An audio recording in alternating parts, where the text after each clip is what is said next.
Design is an amazing set of skills to have, and only a few people on Earth are really mastering it. They are responsible for almost everything you use on a daily basis, from the chair you're sitting on to the computer you use.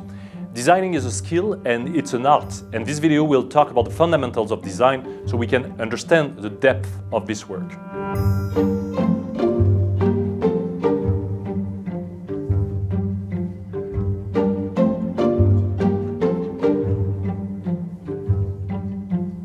So this is a parking signage you would find in any major cities in the world. And the whole point of this parking signage is to tell you when you cannot park, actually. The problem with text in this case is it doesn't help a lot, and you might be confused quite fast. So a designer, which is kind of a saint, to be honest, took on the mission to redesign this particular signage and came up with that particular design, where in red, obviously, you know when you cannot park, and in green, where you can park. And I think that encompasses a lot of what design is. It is to help and simplify the comprehension of something for someone who doesn't have the time or might not be willing to try to understand it. And it comes after a lot of different iterations. In this case, dozens or maybe 100 iterations to come to that perfect shape and form for this parking signage. The mission of a designer is to understand why we communicate in the first place and design the message conceptually and visually so that it really works for the person who will consume that message. There are plenty of formulation of design, from graphic design that we are mostly used to sound design, for instance. I really love this example of BMW, the car manufacturers, who has 20 designers just for shaping the sound of how a door closes in a car. Because depending on the sound and the impression you have, you want to go fast or you want to feel secure, and that's an amazing work only for sound design. Our brain is very focused on visual, and it's true that we associate mostly design with visuals because 2/3 of our brain power is actually dedicated to visuals. That's the bottom part of the brain, so it's pretty small, but it requires a lot of energy. And if I show you a picture of food, for instance, a lot of other senses are triggered in your body. You might salivate, you might want to go to eat now just by watching a nice visual, which is flat and in 2D on screen. But our brain is more complex than that. It's not only visuals, it's thinking in systems. And these two systems are not the left and right brain thing you've heard before, which doesn't really exist. It's a very big mechanism of thinking. System 1, for instance, is immediate. It is automatically interpreting the world. It is emotionally driven. It's very visual. These are all things you do without noticing you do them. So if I tell you, for instance, count 2 + 2, you have an immediate image of a 4 in your mind, right? You don't think about it. You don't double guess yourself. You're in system 1. While when you're in system 2, you are self-conscious. You think about thinking. You're rational, you're data-driven, you're much more textual. In our field, we mostly talk in system 2. We mostly share information in system 2. And system 2 is okay, it's very powerful for the brain. The problem is, it is very lazy. You don't want to stay too long in system 2 because it is painful. So when you receive this 20 pages report on whatever topic, do you think it's system 1 triggered or system 2 triggered? Well, it is system 2. So it feels difficult, and you don't jump on the occasion to read that report unless the title is extremely appealing. Designers know how to play between these two systems, system 1 and system 2. This is a door handle, which is required to open a door, and it is definitely designed in system 1. You don't want to think about it. Most of the doors you cross during your day are actually unconscious. You don't remember crossing them.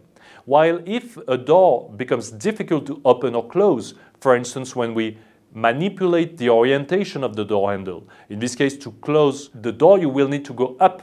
This is very, very powerful when you need to address security situation. In this case, a nuclear container, for instance, where you really want people to close the door. We are confronted to this choice of following our system 1 because we want it, or triggering our system 2, which is a bit more lazy every day. System 1, for instance, in this case for the magazine on the left, you see a very nice smiling person. On system 2, you have an email thread of 25 emails and 8 documents attached waiting for you in your inbox. Which one do you have to fight to actually consult? The magazine on the left or the email on the right? Well, every day in our kind of jobs, we fight these sort of situations. There is a reason why the magazine on the left is so easy to dig into. It's because it's composed mostly of advertisements. CONDE NAST, the company who publish this sort of magazine, feed up to 50% of the pages as advertising. One page every 2 pages. And if you have a teenager, I really recommend you not to give her VOGUE, for instance, which has 8 pages out of 10 composed of advertising, which means an entry door in the brain of a teenager in the face of constructing yourselves with advertising. Design can be something you see everywhere or something you do not notice sometimes. This is the case. This is called tactile paving. So these big yellow bands are actually made for one specific reason, and you might not be the actual target audience of this design, so you don't notice it all the time. It was invented in Japan in 1965, and this tactile paving is, in this case, yellow. There is a reason for that particular type of contrast. It's because among the blind population, there's only 13% of people we know as blind who are actually blind. 87% of them are visually impaired, which means they can recognize color contrast or different textures. And this design is catering to the need of both blind and visually impaired people who have low vision. This System 1 and System 2 interplay is very interesting. I recommend 2 books actually on that by the end of this lecture. But what you want to understand is that System 2 and System 1 are always triggered in parallel. System 2, as I said, is a little bit more lazy. It's when you make a conscious effort to do something and you can design only for System 2. The thing is, the more time you spend on System 2, the more it becomes intuitive, the more you can do things without thinking about it. That is the case, for instance, in music. If you practice music for a long time, you play scales, at one point it becomes a sort of natural ability. You're intuitively capable of improvising in music, and so it becomes System 1. And if you're reading communication material like you certainly do, this 40 pages report I've mentioned before, you've been working a lot in System 2 for years, and so at one point it becomes much more natural for you to understand words like framework, guidelines, integrated, sustainable, than when you started. So you become intuitive in these sort of things, and you have to remember that the person you're designing to, the reason you're putting behind, might not be for you, but for someone else. So you have to think like that particular someone.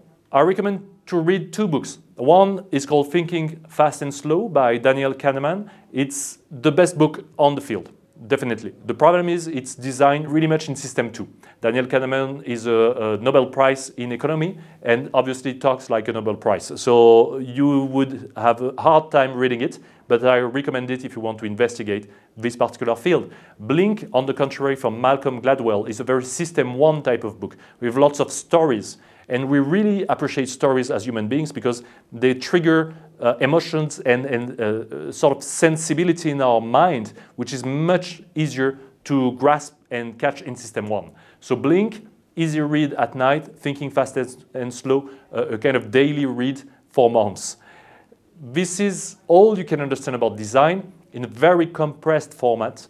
And the one thing we need to remember is that we always design for someone, and we always design for a reason. Whether it's System 1 or System 2, you have to know why you're doing something. I will see you in the next video where I will dig into one specific type of design, which is visual design, because I know everyone is interested into this particular one, and we will cover the 4 principles of visual design. Thank you very much, and see you in the next video.